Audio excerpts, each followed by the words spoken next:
কেন বলো তো দাদু, তুমি আমার দেখলে এই কথাটা শোনাও? এই দেখ না, আমি তোর দাদু, মাটি থেকে 2 হাত, আর তুই আমার নাতি হয়ে দীর্ঘজ। প্রোটিনের দরকার হয় বুঝলে দাদু, তুমি তো পুরো কিপটে মাল। একটা লজেন্স খেলে বলো দুপুরে আর ভাত খেতে হবে না। এই তুই আমাকে কিপটে বললি? 5 দিন আগে 100 চিংড়ি এনেছিলাম, প্রতিদিন তরকারিতে দি আর তুলে দি আর তুলে। বুড়ো, ওই চিংড়িটা কি 1 মাস চলবে? ওই চিংড়ির গন্ধে তো 2 থালা ভাত খাওয়া যায়। চিংড়ির কি সেন্ট! হ্যাঁ, পায়খানা করে শুকে দেখতে পারো না, তাতেও চিংড়ির সেন্ট পাবে। গত নেই তোকে ধরো, বাঁশের চেয়ে কুঞ্চি বড়। বুড়ো, ঠাট্টা করো না, মাটির সঙ্গে তো মিশে আছো। বেশি বড় হয় না, ঝাড়া পড়ে যাবে। বেশি ছোট হয় না বুঝলে, ছাগলে মুড়াবে। এই দেখ, তোর মতো দীর্ঘ লম্বা হলে খরচ কত জানিস? জামা প্যান্ট কিনতে গেলে পকেট খালি, আর আমার একটা গামছা কিনলে মাঝে ফেরে চালিয়ে নেব। তোমার আবার পোশাক লাগে, যেটা পরে আছো ওটা খাজনার সময় পেয়েছিলে না? পঞ্চায়েতের কাড়ি, খচ্চরের ধাড়ি। খেতে আয়, মজা পাবি। আজ পাথর হলে কাটার চাল এনেছি। বুড়োটা এত কিপটে, পাথরগুলো বাঁচতে দেয় না। আমি কি এত বোকা? পাথর তুলে নিলে চাল তো বেশি লাগবে। ওই পাথর খেয়ে না তোমার পেটে পাথর পড়বে, শেষে প্রস্রাবটাও আটকে যাবে। আমি আর পানি খাবো না। কি কিপটে বুড়ো রে!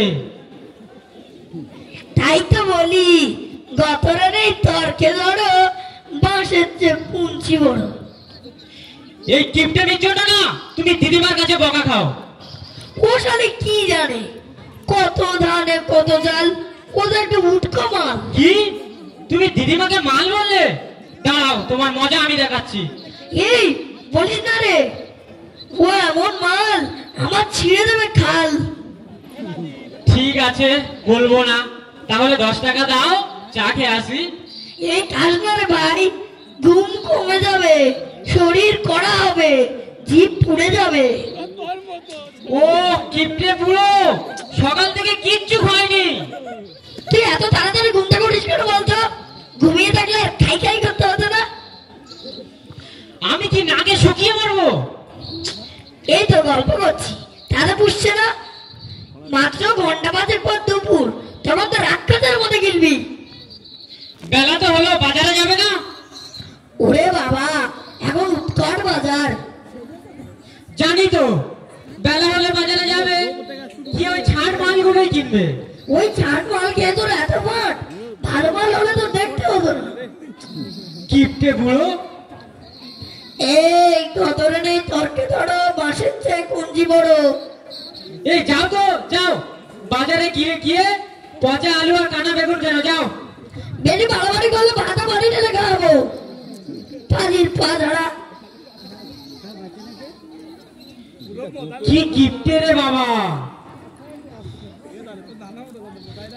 ওনার ভয়ে পুকুরে জাল ফেলে বড় মাছটা আমরা খাই, আর ওনাকে ছোট্ট পুঁটি মাছটা দিই। দাঁড়াও বুড়ো, তোমার আমি মজা দেখাচ্ছি। একটা ফোন কলে তোমার কিপটেমি ছাড়াবো। হ্যালো, ও আন্টি গো, আমার দাদু আর নেই, এখন আমি কি করব? তুমি সবার কাছে খবর দাও। হ্যাঁ, আমি তো আর মিথ্যা বলিনি, দাদু নেই মানে আমার কাছে নেই। এবার পুরো বুঝবে খেলা, দেখি কত আত্মীয় আসে।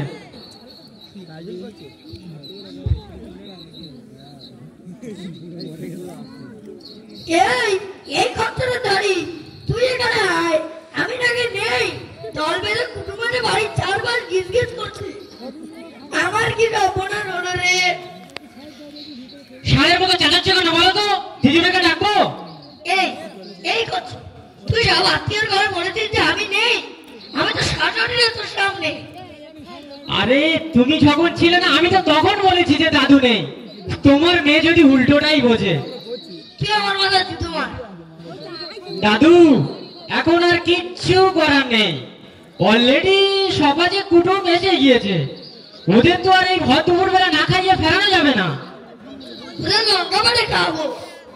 দাঁড়া, একটা চকলেট মেরে ছত্র ভঙ্গ করে দেবো, বলবো এখানে বিশাল গন্ডগোল, সবাই পালাও। হেইয়ো, অ্যাটম বোম পড়লেও আমরা মরছি না, আজ দুপুরে খেয়েই যাব। চল পুকুরে জাল ফেলি। কি হলো দাদু, কি হলো? পকেট থেকে টাকা বের করছে বুঝি? তোর মুন্ডু বের করছি। হার বচ্চা, আর তুমি তো হার কিপটে। এই শোন, যা হবার তো হয়েই গেছে, ধর্ণা আমায় জাপটে, যা হবার তো হয়েই গেছে, ধর্ণা আমায় জাপটে, শপথ করি হবো না আর এমন হার কিপটে। আসসালামু আলাইকুম। এখানে সমাপ্ত হলো হাড় কিপ্টে নাটক। বুক কিপ্টে বলুন।